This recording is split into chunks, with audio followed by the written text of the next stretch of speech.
ফেসবুকের শুরুর গল্পটা তো আমাদের সবারই কম বেশি জানা, তাই না? মানে সিনেমায় যা দেখানো হয়েছে আর কি। কিন্তু ওই হলিউডি গল্পের বাইরেও একটা সত্যি আছে।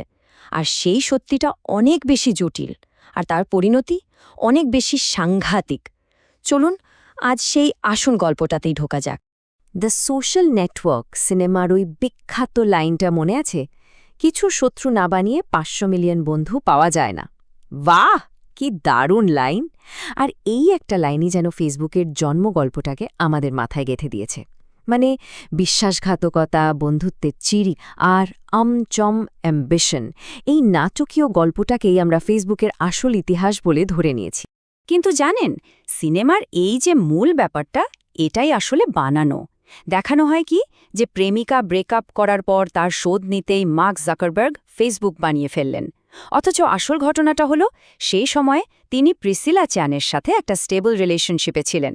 তাদের পরিচয় ২০০৩ সাল থেকে, আর পরে তো বিয়েও করেন। তার মানে গল্পটা ঠিক ব্যক্তিগত প্রতিশোধের ছিল না, যতটা আমাদের ভাবানো হয়েছে। সিনেমার চরিত্রগুলোও তো বেশ নাটকীয় ছিল, তাই না? জাকারবার্গকে দেখানো হলো একজন সোশ্যালি অকওয়ার্ড জিনিয়াস।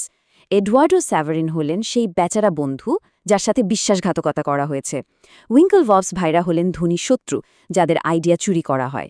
আর শন পার্কার, সেই ক্যারিজমাটিক মেন্টর যিনি একই সাথে পথ দেখান আবার বিপদও ডেকে আনেন।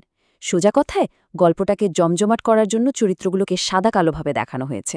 আচ্ছা, সিনেমার গল্প তো অনেক হলো। এবার চলুন হলিউডের এই ড্রামাটিকতা থেকে বেরিয়ে আসি। কারণ আসল গল্পটা কলেজের দুটো মামলা মোকদ্দমার চেয়ে অনেক অনেক বেশি বড়। ব্যাপারটা কি দাঁড়ালো দেখুন। ফেসবুকের শুরুটাই হয়েছিল আইডিয়া চুরির অভিযোগ দিয়ে। আর অদ্ভুতভাবে এই কৌশলটাই পরে গিয়ে যেন কোম্পানির বিজনেস মডেল হয়ে গেল। মানে এটা শুধু একবারের ভুল ছিল না, এটা একটা প্যাটার্নে পরিণত হয়েছিল। উদাহরণ তো চোখের সামনেই আছে। যেমন ধরুন, স্ন্যাপচ্যাটের স্টোরিজ ফিচারটা হুবহু কপি করে ইনস্টাগ্রামে আনা হলো। আবার টিকটক যখন জনপ্রিয় হলো, অমনি ফেসবুক আর ইনস্টাগ্রামে চলে এলো রিলস।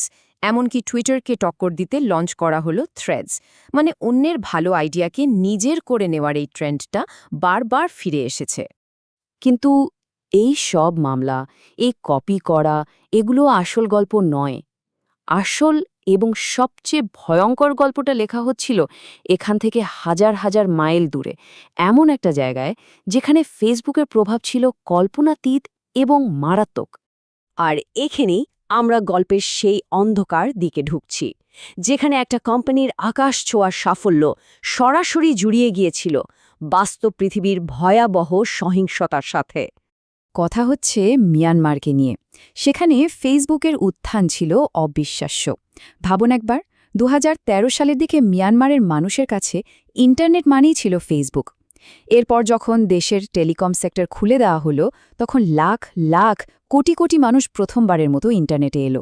আর তাদের জন্য ইন্টারনেটে ঢোকার একটাই দরজা ছিল ফেসবুক।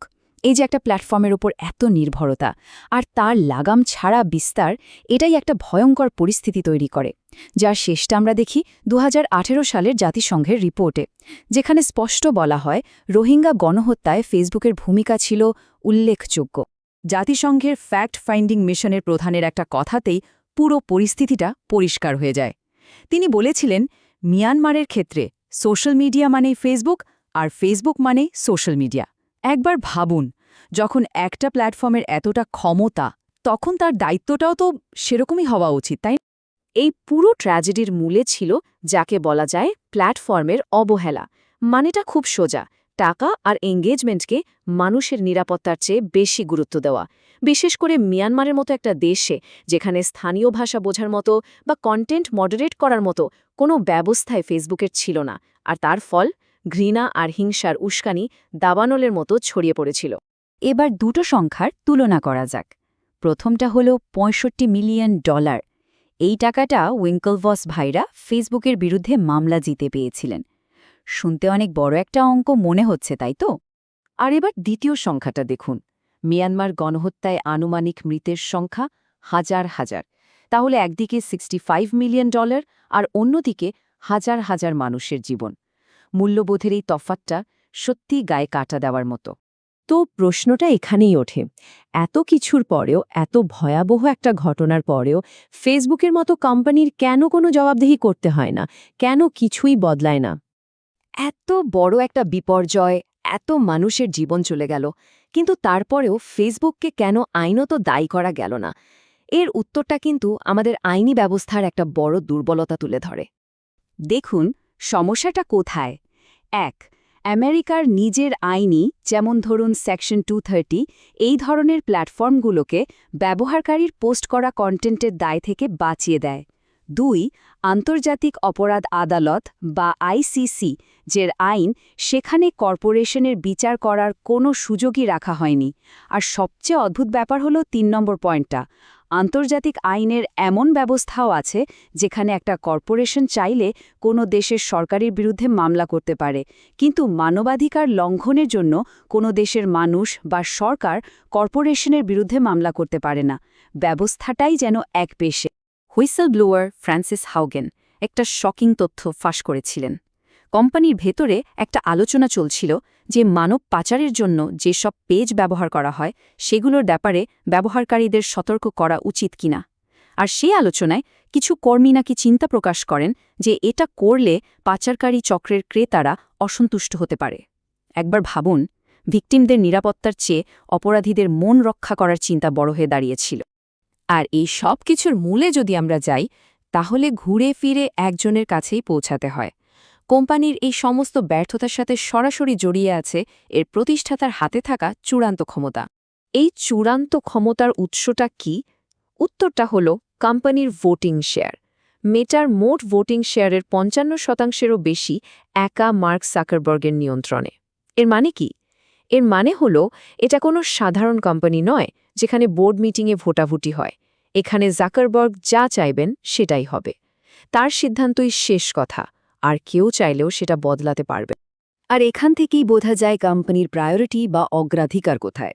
একদিকে কোম্পানির লাভ হচ্ছে বিলিয়ন বিলিয়ন ডলার, আর অন্যদিকে শিশু সুরক্ষার জন্য একটা টিম বানাতে চাওয়া হয়েছিল মাত্র কয়েক মিলিয়ন ডলার, কিন্তু সেই আবেদনও বাতিল করে দেওয়া হয়, কারণ বলা হয়েছিল যথেষ্ট টাকা নেই।